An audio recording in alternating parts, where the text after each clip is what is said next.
Hello everyone, আমি পিঙ্কি তোমাদের সামনে শেয়ার করছি আজকে কাঁচা কাঁঠালের তরকারি। আমাদের এদিকে কাঁচা কাঁঠালই বলে, তোমাদের এদিকে কী বলে একটু কমেন্ট করে জানিয়ে। তো দেখো, আমি এখানে পেস্ট করে নিয়েছিলাম পেঁয়াজ, শুকনো লঙ্কা, টমেটো, জিরে, রসুন, পেঁয়াজ সব পেস্ট করে নিয়ে কিছুটা কাঁঠাল আর আলু সিদ্ধ করে নিয়ে হলুদ নুন দিয়ে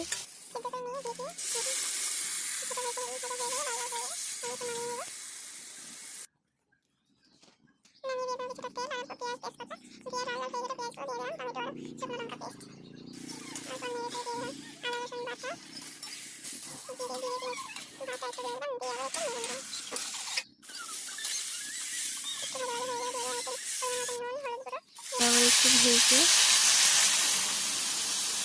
এখন দিয়ে দেবো কাঁচা এঁচড়গুলো। ভাজা এঁচড়গুলো দিয়ে আবার একটু নেড়ে চেড়ে ঢেকে দেবো।